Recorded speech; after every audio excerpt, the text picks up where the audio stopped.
So it says here, if you can see that, can I drive to take my dog on a walk? Current rules being enforced by the lockdown states that there are only 4 reasons you should be leaving your home. Only 4. Only 4. 1 form of daily exercise, which includes walking your dog. So I am allowed to drive my car to a destination. Mr. Aid Larson. Yeah, what did he say? He said that you can drive your car to a destination to walk your dog. And I thought that was like, it was forbidden, you can't do that. Well, I thought that was the case. But that article there says that you can. So we will. So where's that from? Where's that article from? Mickey Mouse News. I'll find out where that was from. inews.co.uk. iNews, independent.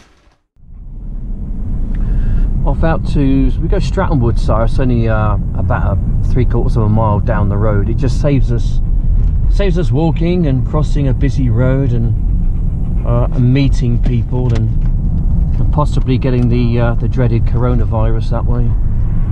Less chance, you see, of us contracting any kind of nasty disease, and less chance of us actually giving it over if we have it. To go to where we live, it's the nearest point. So I mean, running in the car maybe less than 3 or 4 minutes, but it's still you know, it's just under a mile. So yeah, I can't see any harm in it myself. I mean, we've met no people. I mean, the risk of actually having an accident or breaking down is minimal. There's more chance of me catching this nasty disease walking up than of me driving here and having an accident or breaking down. This way, come on. Beautiful morning. Yeah, it's a lovely morning, lovely morning. The birds are singing, the sun is shining, and yeah, you'd have thought that was absolutely nothing wrong with the world. Far from it. We met someone coming up. Met this old chap coming up. I sometimes see him down my local park, just down the bottom of the path, and he's obviously wandered up here. So it's about a 20-minute walk, 15-20 minute walk I think it is. And we stopped and had a chat, you know, at distance. And he was saying he thinks that this whole thing, lockdown, is going to go on for about another year. That's what he thinks, but I don't think it. I think it's going to be until May. I think they've announced this morning. Watching TV, you know, you get like little credits come up down the bottom there, you know, you read them, and I think it's in until at least May, and I think it's going to be reassessed then. But yesterday I think we reached almost, well, I think it was just over 7,000 deaths, you know, with this whole kind of COVID-19 thing. I think yesterday was almost 1,000 people died, apparently, with or from COVID-19. Seems to be a bit of confusion there. I've been watching a few videos about this, just really trying to, you know, because I'm confused about, you know, why they would implement, you know, all these stringent measures, you know, over a flu virus. You know, we've had lots of flu viruses which kill anything up to about 24,000 people per year. You know, in the United Kingdom, it's even more than that, obviously in America. So this particular one, they've really kind of, you know, locked us down, and it just seems like it's a massive knee-jerk reaction, you know, to the problem, you know, to the point I think it's going to decimate not only our economy, but probably the whole world's economy. So I keep saying, goodness knows what it's going to look like in 6 months or a year's time. There's a robin around here somewhere.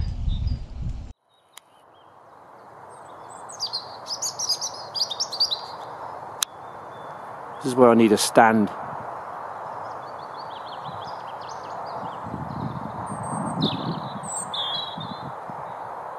There we go. That's your robin, ladies and gentlemen. Sorry the footage wasn't that steady. That's where he is. I had to film this lovely part of the wood. We're just coming, it's a bit between Stratton Wood and Stanton Park. We're just going to turn left and go down the abandoned railway line. There's a nice notice board there, gives us information of where we are. I won't bother reading it because I've read it many times. I'll take you through the gate. Here we go.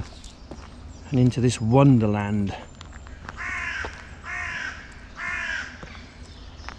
Yes, got lovely trees either side. Bit of a pond to the left hand side which is slowly going down. We've not had any significant rain now for several weeks. No doubt they'll be talking about some kind of a drought before long. Yes. It's lovely out there. So not an awful lot planned today. What I tend to do with my videos is just, if I do something which I think's interesting, I just film it and stick it in my video, so it acts as a reminder to myself, you know, what I've been up to really. Some people might find it interesting, some people might not, but to me it just kind of logs my activity, you know, on a day-to-day sort of basis. So basically, you know, in years to come when I can't do these things, it just acts as a reminder of what I've done for myself really. Just a diary, a video diary, so my grandchildren can see it. And they're not into it at the moment. They're into kind of like Barbie dolls and, you know, dancey music, that kind of thing, but that's a phase in their life. They get through that and they start to think about other things, this being other things, you know, then you might come across my videos. If I had my Lumix camera, I could probably spot him. But he's knocking into a bit of wood, which is quite high up, seems like it.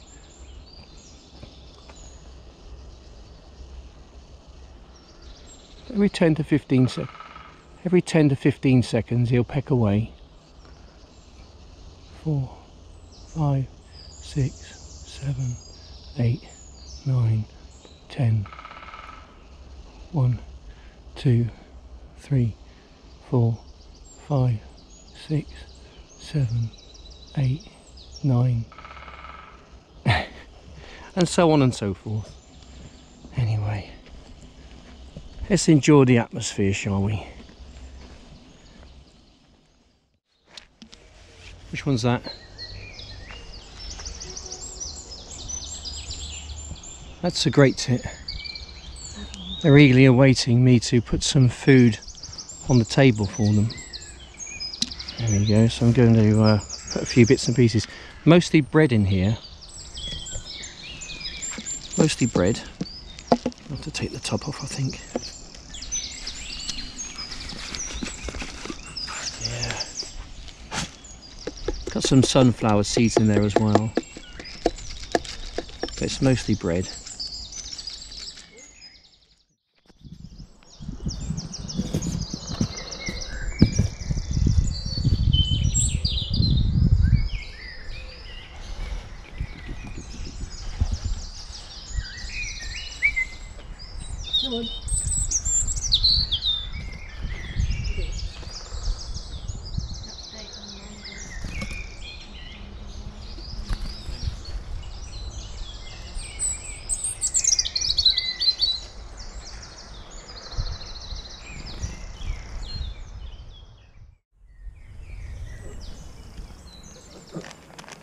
Not too many birds on the old bird table. I'm just waving my hand at the camera so I know how to marry up the visuals and the sound. Taking a sound from this and using the visuals from that and this as well. Hello, hello, it's me, Mr. Bean. Right, some comments on video yesterday. The 8th. You're right. I'll grab that in a minute. You want it now, do you? I'll come. The wife wants the water. There you go, wife. Right, we had 3 comments. Yesterday's video. We've got Tom. Hi Tom, hope you're well. Thanks for the mention. He's on the mend, he says, and he's also out of work at the moment, as am I. Martin says, my prayers are with Mandy, hope all goes well for her. Little Elsa, yeah, such a lovely dog. All his subscribers, myself included, are going to miss her. And he says Arthur the dog, and has a laugh about that. My friend Paul West from down in Kent, thank you for the mention, Andy. No problem, Paul. I saw Sandy's video, a tribute to Elsa, a very moving video it was. Again, I hope that Mandy's operation has gone smoothly and wish her a speedy recovery. Yes, I'm based in Kent, but originally from Thames Valley in Berkshire. Stay safe and healthy, everyone there. All the best, Paul. And you, Paul, thank you for commenting on my video, no doubt. Thumbing it up. Yeah, a bit of an update on Mandy. I did read a post Sandy put up on Facebook, about 5 minutes ago, I think. There's a few slight concerns and worries about Mandy, but you know, she'll come through it. She'll come through it. I'm sure, you know, when all this is said and done, that she'll be feeling a lot better, you know, once she's gotten through the anaesthetic and back home and up and about again. It's a big operation she had. You know, having an operation on the heart, anything to do with the heart is very major, isn't it? Yes, very major. Anyway, regarding the bird table, not an awful lot going on. A few birds have come in. Been keeping an eye on it. I think it's mostly been great tit, which is the most commonest bird around here. There's a few robins and a few coal tits, and I'm not seeing a nuthatch yet. I may have missed the nuthatch, no doubt. You know, the camera's picked it up if it has arrived at the bird table. But very quiet down here today. Not seen a soul. Not seen a soul, so I guess the car park is still closed. Anyway, grab the camera in a moment and make a move. Get on our way once again, and make our way back towards the car. So we took the car today, apparently because we're allowed to, and we took advantage of that. So we're out for the dog's hour and our sort of hour as well. So we're I'll just step back a minute because a few birds might come in. Maybe not. Well, I'll grab the camera. I think the camera's obviously spooking them. So I'll take the camera away and carry on with our little walk. But anyway, you know, it's just nice to film the birds and obviously give them some food as well. So that'll do them for the next day or so, I guess.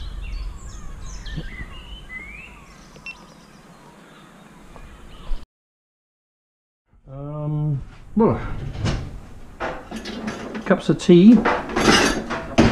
Cup of tea to make. We're going to do a double sling today. So yeah, a backhand double fling. How's Mandy? Still in intensive care under sort of observation and not conscious yet, but that's by design rather than accident. All right, Kate. Hello. How are you, mate? Yeah, all right, mate. Double fling coming up. She flies like a bird in the sky. She flies like a bird, and I wish that she was mine.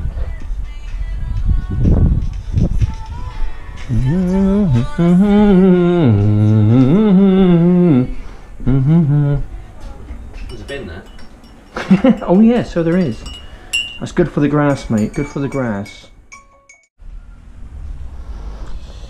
Right, out with the linseed oil again. I've just this is a bit I found earlier today. Nice bit of wood. I'm not exactly sure what it is. It might be apple. It smells like an apple.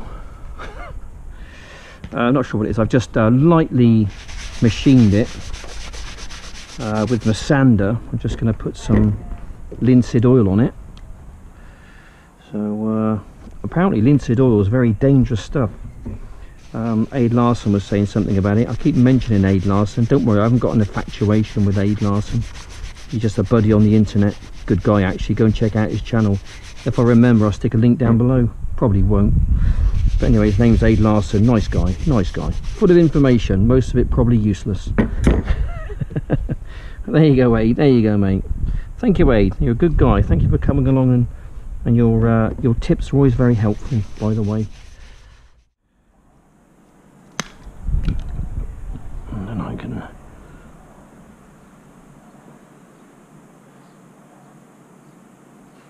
Yep, that'll do. That'll do. Alright. There is some glue in that hole, so there we go. That's kind of what I've been up to today. My little experiment. So we've got... Ooh, they're glued on, by the way. That fern is glued on. That's glued on, that's glued on, that's been drilled and glued, and I've just glued that in there. So now what I should do is stick a few little birds on there, just to give the tree some, this is a tree of life, okay? Give it some life, give the tree some life. Put a bird there, we'll stick a bird up there. I'll stick him on there, I think. He's looking at his mate over there, look. Eyeball, eyeball. And then I shall pop this one, perhaps just down there somewhere. There you go. Something like that. Something like that. A nice little bit of art there. There we go, present it to the camera. There you go. So all the stuff, basically natural stuff from the local forest. This is from the forest. I foraged those from in the garden. That's from the forest. That's the ferns from the forest as well. Snails are from the garden, and this is from the forest. And this is what I bought from Lidl, basically. And the glue hasn't set yet, so I need to reset that. So it's not a problem. Then I'll reset that, leave it for several hours, take a photograph, and I never know, I might stick it on eBay.